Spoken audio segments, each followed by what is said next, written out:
I feel a bit of an intruder standing here. This isn't my space. It's not my language. I don't speak iGaming. I'm a brand person. I'm a brand specialist. It means we're made of slightly different stuff. We value slightly different things. We speak a different language. We talk onions and pyramids and brand migration and things like that, which nobody understands. We are very fond of looking into emotions as well, which slightly worries me because I've heard the word scientist used a lot in sessions today and yesterday. Andreas was talking about the new breed of data scientists. I've heard a chap this afternoon talk about being a scientist. I'm not a scientist. I'm a brand person, but I think we still have something to bring to the party. I'm going to talk briefly, I hope, about 15 minutes, about some of the things that spring to mind when I look at this category. I haven't had long to look at it, but I think it's a fabulous category. I'm so excited to be here, and I've seen some riveting speeches this morning. I'm going to talk a bit about difference and the importance of being different. I'm going to talk a bit about time, the currency of time. It's not a big philosophical debate, but I think it's an interesting currency that's worth 2 minutes talking about. I'm also going to talk about relationships. I'm going to briefly touch along the way on sex, furniture, extreme sports, running, and a few other things. But bear with me. Branding. Oh, I'm also going to try and get this technology to work. Branding. Does anybody want to tell me what it means? No, I didn't expect anybody to. It's OK. I don't position myself as a specialist in branding and then ask somebody to tell me what I do. It means many different things, and I was fascinated this morning to watch the piece on social gaming, where clearly it's difficult to wrap your arms around what social gaming is and isn't. It's the same thing with branding. To some people, it's a logo. To some people, it's a color. To some people, it's a shape. If I did this, you would instantly mistake me for the fastest man on the planet. No, you probably wouldn't, but you'd know who I was referring to. Do you know what links Gareth Bale, the world's most expensive footballer, with Victoria Pendleton, who is the UK's most successful female cyclist, and Justin Bieber, arguably the most annoying and irritating pop star in the world? It's a shape. I'm going to get it wrong as well. It's that. Each of them have tried to define their brands and communicate using a shape, which is interesting from a branding perspective because there's a fundamental flaw, and that is they are breaking the first law of branding, which is the law of singularity. The law of singularity states that if you're going to choose something to represent you and your brand, you need to be the only people, the only person doing it. The fact there are 3 people in public life using exactly the same gesture, Mr. Bale, I understand, having read the press last week, is trying to trademark that. He won't be able to. So being different by having a very singular approach to what you are and how you communicate is incredibly important. So that's what a brand should do. It should be a singular point of view, and it's there to do one thing and one thing alone, and that's to help customers choose you versus someone else.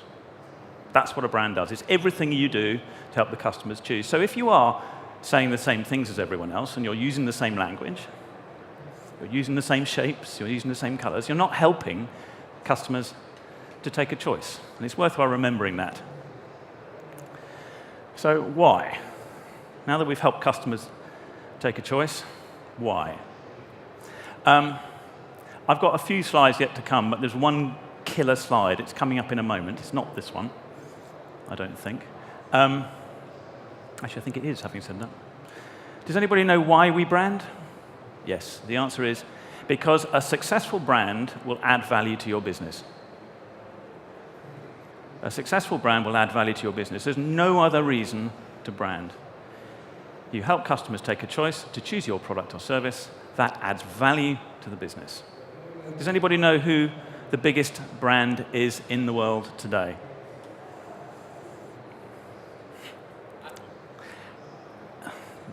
Dix points. Apple. Apple is the largest by value brand in the world today. The market capitalization of Apple is $435 billion. The value of the Apple brand is $98 billion. That is 22% of the market capitalization of Apple that is attributable to the brand.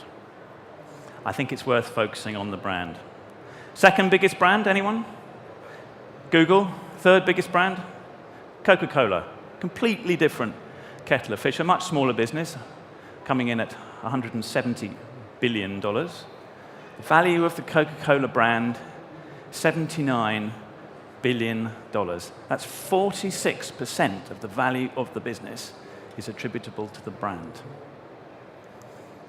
That's the killer chart.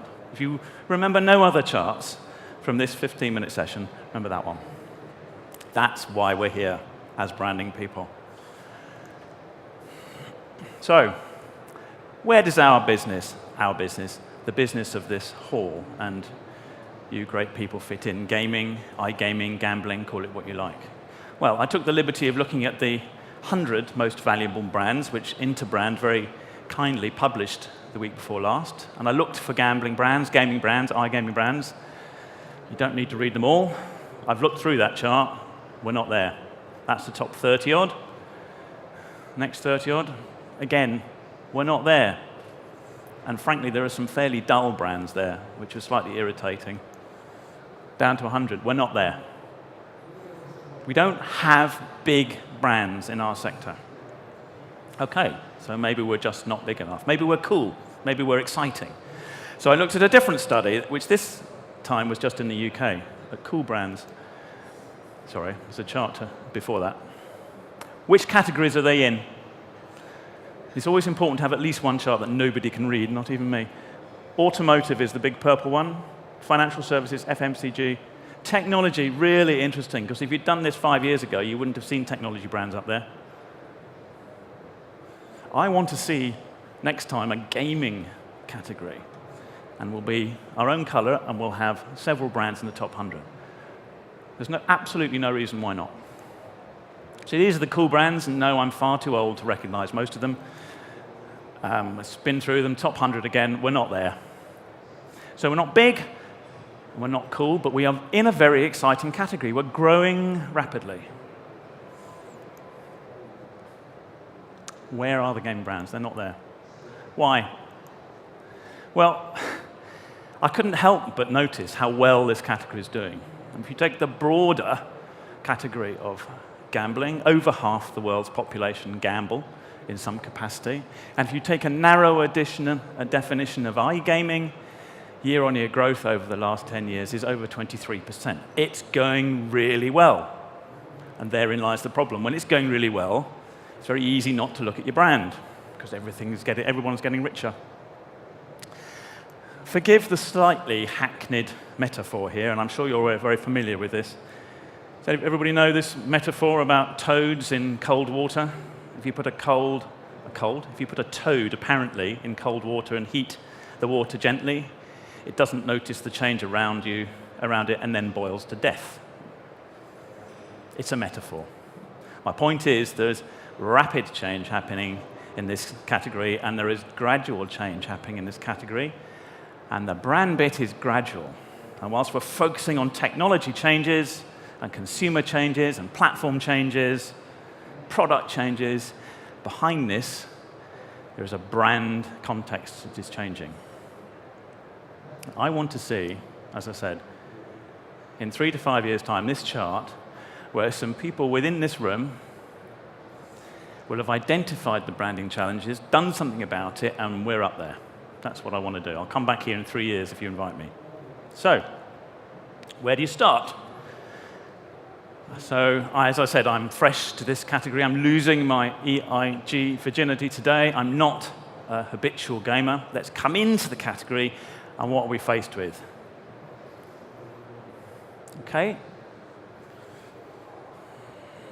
What do we deduce from that? Two things, interestingly, I think, from a branding perspective. One, that we are stripping value from the market. Brands are there to put value into the market to get people to pay more for what you're offering. We're actually not only giving it away, we're giving away cash. So literally, we are reducing the value of the market by giving away so much money. And secondly, we're all doing much the same thing. It doesn't help me as a punter. I'm faced with, where does it go? From £25, no, £10 is up to £50. I'm in, I've had my trial, it's over. We're all doing the same thing. And I'm sure there are unwritten rules somewhere that say, thou shalt start with a promotion like that. But what great brands do is at some point, they throw away the handbook and they start again. And I'm going to give you a couple of examples of that in a minute. What I've done here is just scrape the websites of some of the biggest gaming sites in the world. This is top 20 or so pages. I've left it as anonymous as I could. My point being is that you'll see a commonality of language, which, again, isn't really helping the customer. It's talking about the category of betting. It's talking about the category of online casino and poker.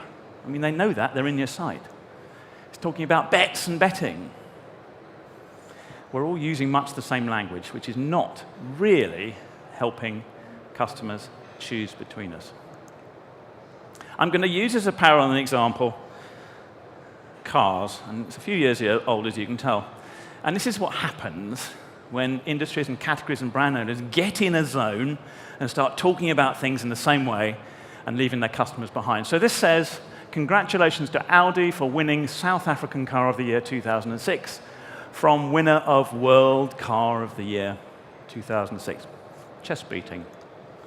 Not to be outdone, next week, Audi ran this. Congratulations to BMW for winning World Car of the Year from the winner of 6 consecutive Le Mans 24-hour. Yeah, exactly. I'm not quite sure what that has to do with me as a customer. Subaru didn't want to miss out on the act. Well done to Audi and BMW for winning the beauty contest from the winner of the 2006 International Engine of the Year. Bentley.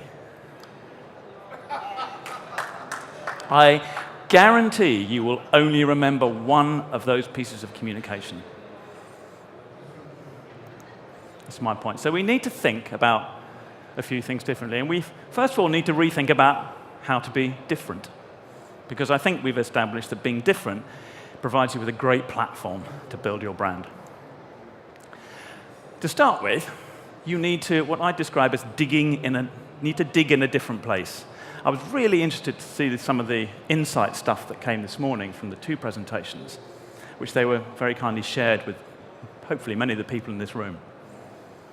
The trouble is, we've all got the same insight now. It's not insight anymore. The real challenge comes in finding insight that no one else is using. So, for example, I do a lot of work in retail. My biggest client at the moment is the biggest electrical retailer in Europe.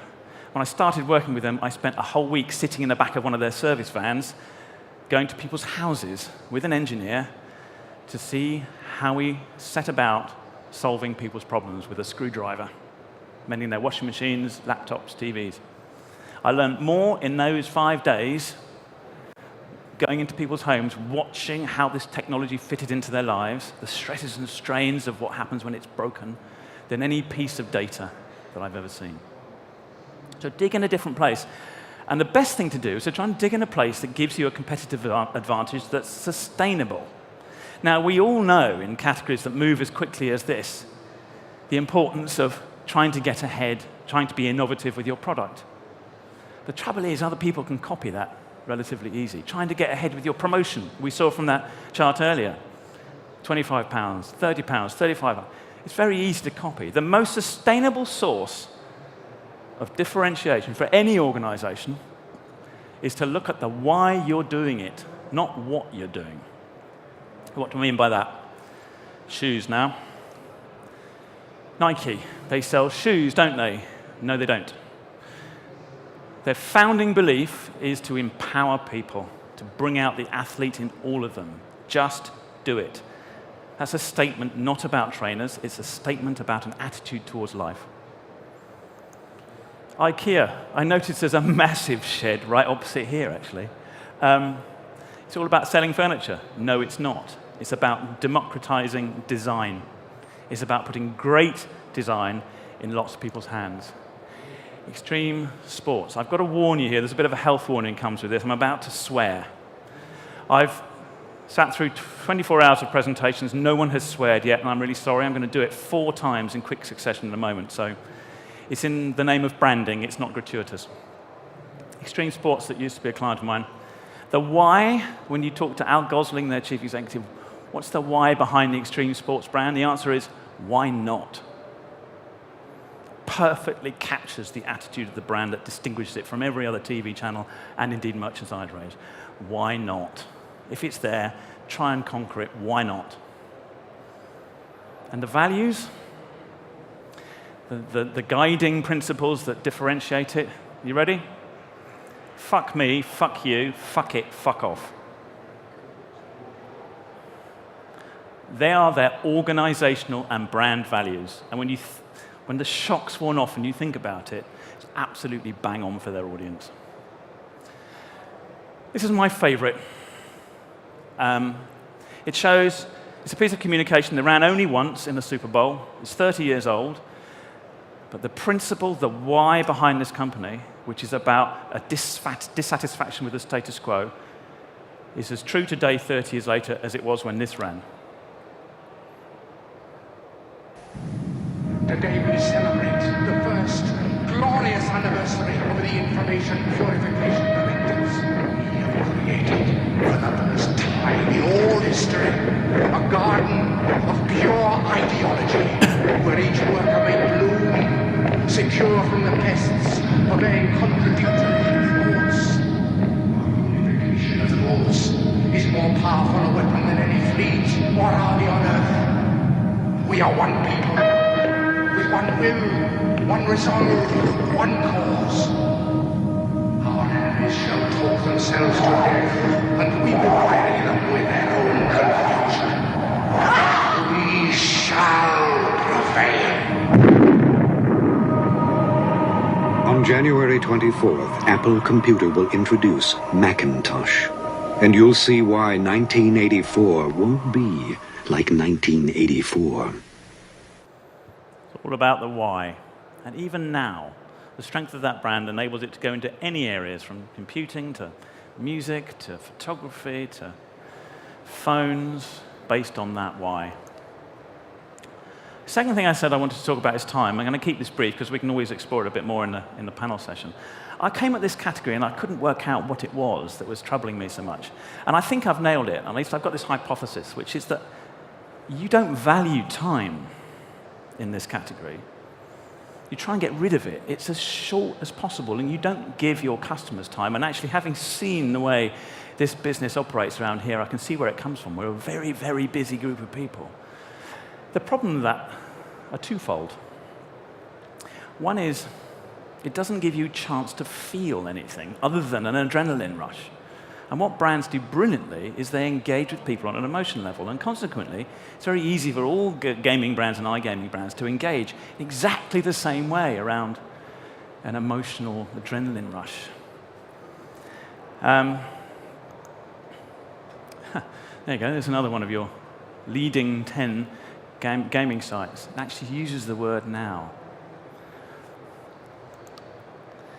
So this is a Pulchek's emotional wheel. Again, you probably can't see it. My point is, you don't need to read it all. It just puts up a rich, sorry, someone's taking a photo of that, a rich array of emotions that we all feel. And I think there are very few of them that the brands in this category actually try and tap into.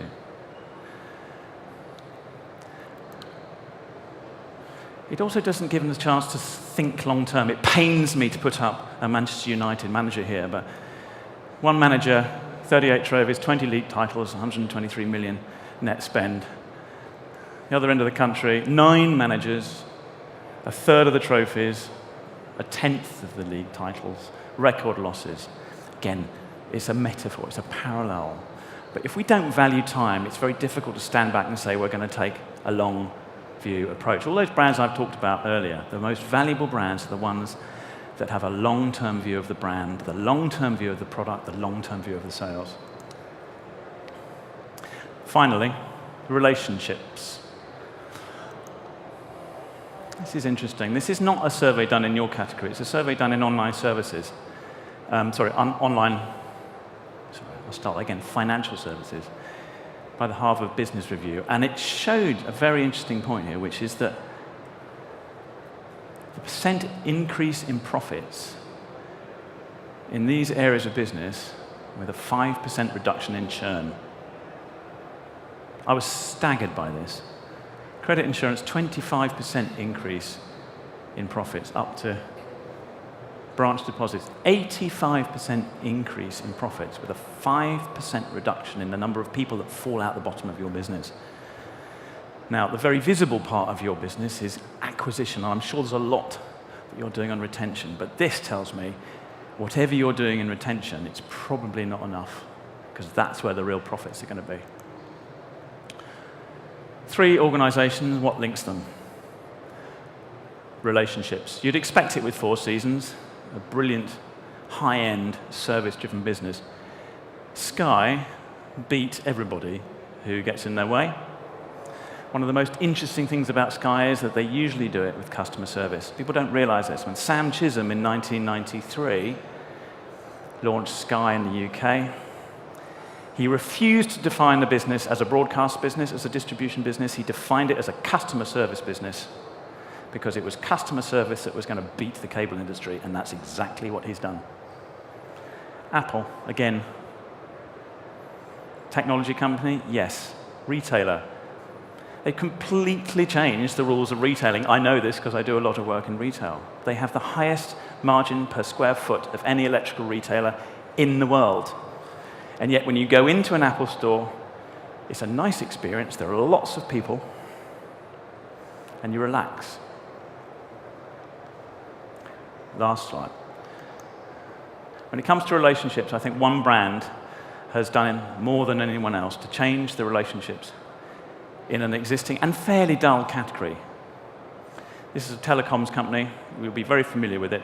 And when it launched into the market many years ago, everybody was talking about price, everybody was talking about promotions, everybody was talking about tariffs. And then this lot came along, and within 3 years, they were the market leader. The rest, as they say, is history.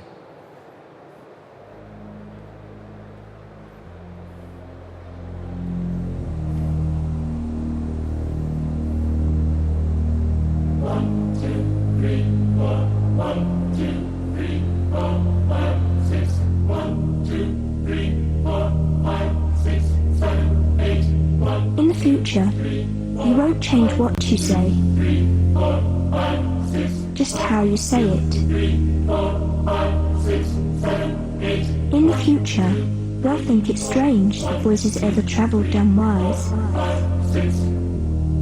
In the future, no one will be tied down. And in the future, the skies will be clearer, because the world of communications will be wire-free. Don't worry. The future's bright. The future's orange. Thank you very much.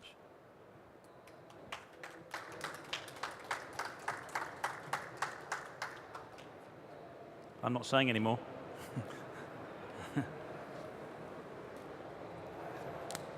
That's what you think. No, actually, I found that fascinating, and I hope you enjoyed it as well. It's one of the, I've been doing these for a long, long time now. Long time. And certainly one of the best non-gaming presentations I've seen. Also, if you saw the presentation this morning from the Finnish operators, again, the people that were talking about new ideas, bringing data and bringing facts and relevant information that is going to shift the way we operate and shift the way we think about things. And I think that I'm certainly inspired. Now I'd like to introduce our short panel to discuss this, and you'll keep an eye on time for me. Because there are some things that we do right as a brand, and we do right in the gaming environment as brands, and I think we should touch on that. And there are also some brands that I think we can properly take the piss out of in the industry as well, which is also fun. To join me with the adventure is Nils Andén, from CMO from Unibet, who who also had a great time chatting with yesterday. So we got our inside parties sorted out. And Tarkin Henderson, who is now head of EMEA's for Facebook, for head of games for Facebook. So some very interesting concepts on brand there. Also, he was formerly CMO at BetClick. So you've got 3 CMOs who are supposed to be big branding guys, not doing a good job apparently. Let's have a word with that. Initial thoughts, Nils. I think Giles touched upon a few things that are sort of apparent to us that are in the business, that we've sort of been victim to success to a certain extent. Brands or companies, let's not call them brands, have managed to create really good businesses, make money without having to build brands. They've confused branding with sales promotion. So basically you just did sales promotion and you managed to build a brand or build a company that had profit and sustain themselves, especially from sort of early 2000 up to 2010. I do think we see a shifting industry these days. I think the companies that continue with that are suffering, especially on bottom line. Tarkin, your first thoughts? I think it's very difficult not to agree, but that would make for a very exciting panel. So I think we need to, kind of dissect. And I think one of the good things you said is the why. When we have a brand positioning, we always talk about the reason why. And as Nils said, the barriers to entry in our market are actually very low. So if you look at online gambling, to social gaming, if you have a good idea, and you know how to monetize it and scale it, then you can grow very, very quickly. So when you have brands that have succeeded without doing all the things that you've said, it's very difficult to go to the shareholders and say, give us some money to actually build a brand. The second thing is that if you look in the environment that we work in, all the brands grew up mainly in an environment which was very difficult. So we were either working in a gray market where we couldn't advertise. And that's not an excuse, because there are lots of brands online, such as Amazon or ASOS, who haven't built a presence offline. But most of the brands couldn't do any sort of offline advertising. And when they could, in regulatory markets, where like the UK, Italy, Spain, and France, where we could actually build a brand, I think there have been some good success stories. So I think if you look at the barriers to entry being very low, the fact that we were scared to actually talk about ourselves, and where the success factors were in spite of the brand rather than due to the brand, I think it's very clear to see how we actually got into this position. Indeed, indeed. I do want to throw out a couple of brands out there that I thought are in our industry that are worthy of discussion, and have Giles tell us what he thinks of them or if he's come across them.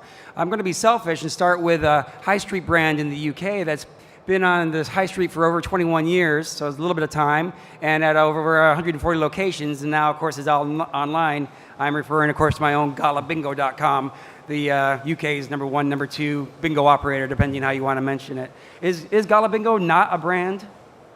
No, I think Gala is a brand.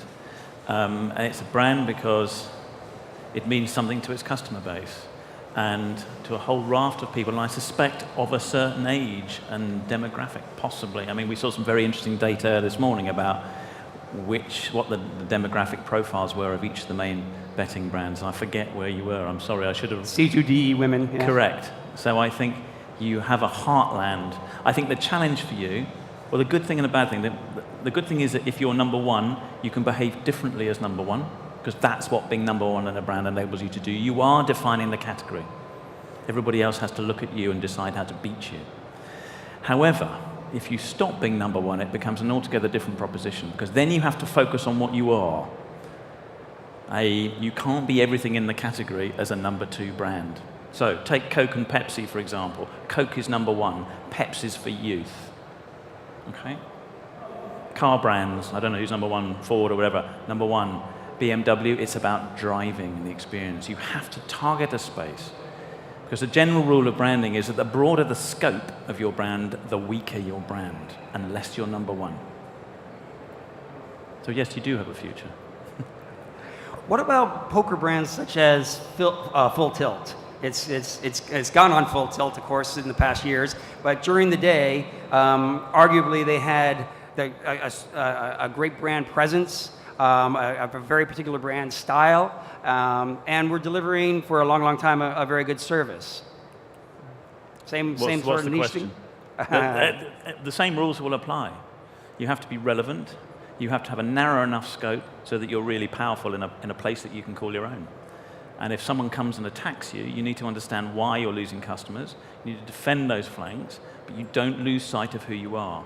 And often, companies can open whole categories like poker online without really knowing what they are. They're just poker online, which is great as long as you're the biggest. And if you're not the biggest, you've got to be something poker. You've got to be faster poker or bigger poker or pinker poker or whatever it might be. It's got to be a subset of that which you can own. Anybody here involved with online casinos? At all online casinos? No, not really. Oh, one or two. Great, good. What do the rest of you do? We'll talk afterwards. Online casino players are notoriously promiscuous when it comes to their choices of playing, and often, of course, you've got these waves of players that respond to these ridiculous offers. Oh, 300% sign-up bonus, off we go. Oh, I hate this casino, off to the next one, off to the next one, off to the next one. And an online casino player will actually have multiple casino brands or casino sites on their desktop or that they usually their accounts at. And I wonder if online casinos is more of a utility than it is a branded proposition per se. And I'd like to look at that with Giles and see what the other guys think as well. But are we like the electrical company or the water company that you really don't give a damn what the brand name is? You know, you may worry about the tariff. Switching costs are not that high, especially in the UK today, if you want to change your electrical provider, but you're not brand sensitive to it. You just need that electricity. And on my players, they just need their blackjack fix or their roulette fix. Are we such a commodity that's how it works? And if so, why do people change and churn so much through the various products? I think there are three things to say. Well, the first thing is to say that in terms of behavior, you're absolutely right. People leave casinos because their luck runs out, but they also leave because they win as well. So there's a very strange emotional link there. I think if you look to the bad old days when we were on C++ and download clients, once you downloaded a client, you didn't need to go back through the front end. So you were basically playing on a product. So you tend to stick with the slot that you liked, and the actual experience wasn't very good. Then you have brands like Mr. Green, who I think really reinvented the whole experience. So I think they showed by having a very special proposition, you can actually drive a difference very well. Thirdly, if we look at what's happening in the US, all the big offline casinos who have big brands, people like Golden Nugget who've been there for 50 years, Caesars, they understand the power of brands. That's why they're scrabbling to actually be in this space at the end of this year. So I think brands do play a role. I think we can look at bingo as well, which became very quickly a commodity, a race to the bottom. But when that happens, models change.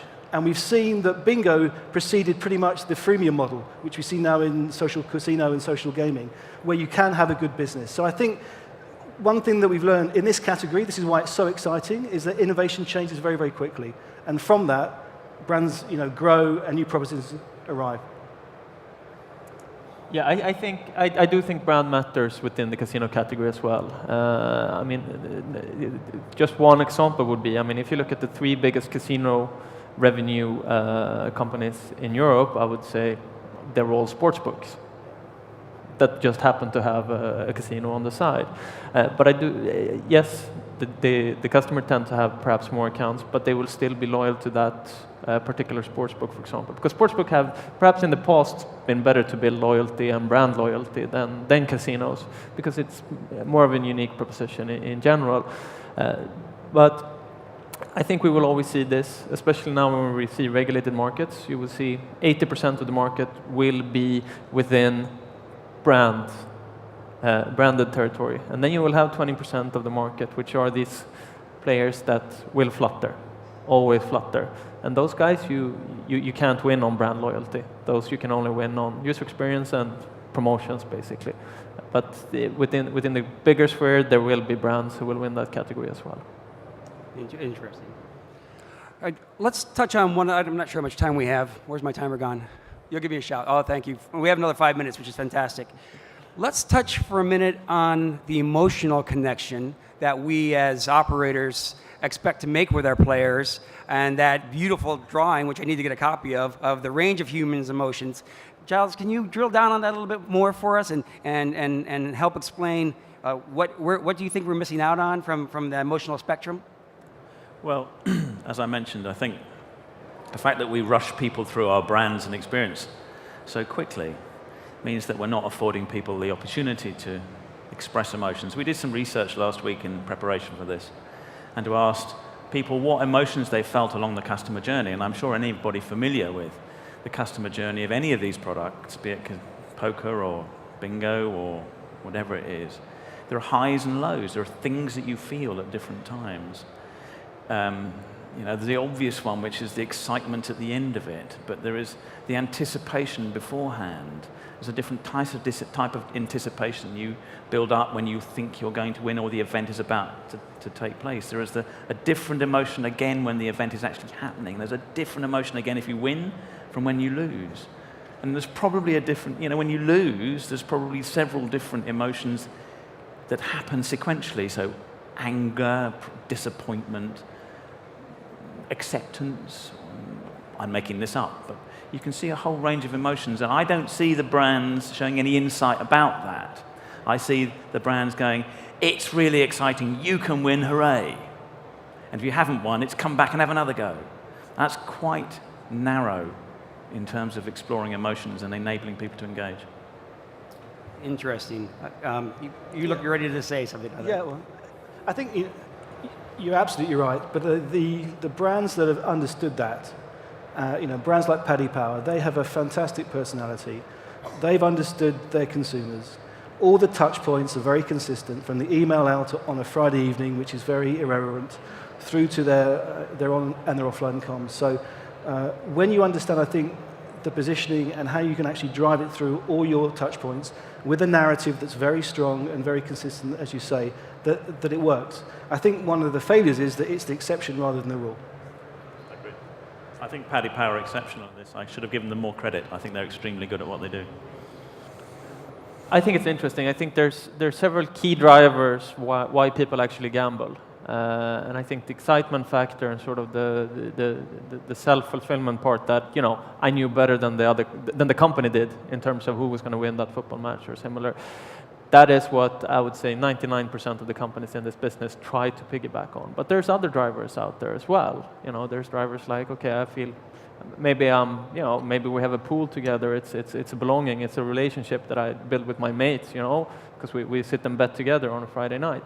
And those perhaps less in-the-face emotional drivers are not really substantiated in this business. And it would be interesting if brands can manage to piggyback on that. But it's more difficult to communicate with. I'll just add something there. Go ahead. Because what brands tend to do is they look for existing emotions in their category, i.e. emotions around and devoted to bingo, for example. The most successful brands take a point of engagement, the emotions outside the category. So Nike is not about shoes.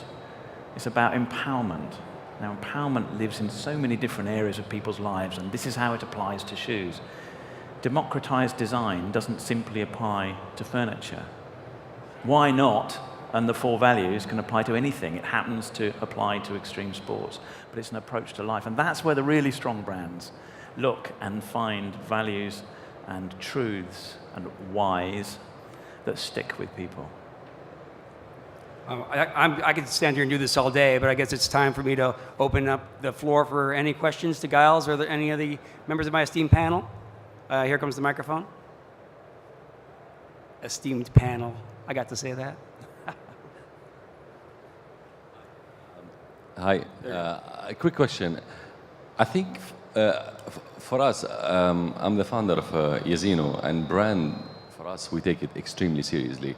Why? Because from the outset, we wanted to build something different and unique, and integrating a very strong brand into what we were doing has helped us and guide us even day to day what we should be doing tomorrow. So I absolutely think it's critical if you're innovating to have a strong brand to lead the path to innovation. But I think some of the online gambling have zero innovation. As you can see, they are only fighting on, bonus, sign-up bonus, rather than fighting for their brand. And that's why this industry, to Nils' point, from 2010 this way, they're going to be in trouble, because if they don't move to the other side, they're going to be in trouble. I think you're spot on, and it is a wake-up call to the industry, because when you ask why, and there's these 3 golden rings, right? And why is at the heart, and why consumers buy. And I've been trying to sell that in my management for the last 2 years. Good luck. But it keeps on coming up. And so if the motivation for having your business is solamente, is only to get that next dollar out of your player, well, then that's exactly how you're going to behave the way this industry does. And we're going to say, what's the ROI on that brand investment, Alex? Now, luckily, we can turn to guys like you, doing Yazino, and Giles, who will say, no, look at the value that investing in the brand actually does accrue to the bottom line. And there are concrete examples of that outside of industry, which he's brought to the table, and plenty more, of course, that we've got to show the value, the real ROI on that. And that's hard on a day-by-day basis. But I thank you so much for opening the door, opening our minds. And gentlemen, any last words? I thought Ray were brilliant, by the way, this morning. Ray, a Finnish. Did anybody see them? They were brilliant. They are a Finnish business in slot machines where their profits go towards health and something other operations in Finland. Now, there's a really interesting why. That makes me feel much better as a slot machine player, to know that if I lose the money, it's going to help people who are less advantaged than me. Love it. It's heresy, I know, in this room, but I love it. No, yeah, that was a very interesting presentation this morning by them, actually. Very interesting. Last words, Nils? No, I think brand has been drastically undervalued in this business, but in the next 5 years, it will change. We will see a change. I predict it. And Tarkin, you get the last word, except for me. Underpants, Paddy Power. Yeah. Now, Paddy Power has done a fantastic job as well. So there's a few pioneers out there that are beginning, yourself included, and I hope you guys will do likewise with your brands, and you can stand up here next year and say, no, Alex, remember that? We're doing this now. We've got the brand now. We've got the why now. Thank you again for your time. Thank you, gentlemen, for your time. Thanks so much for coming.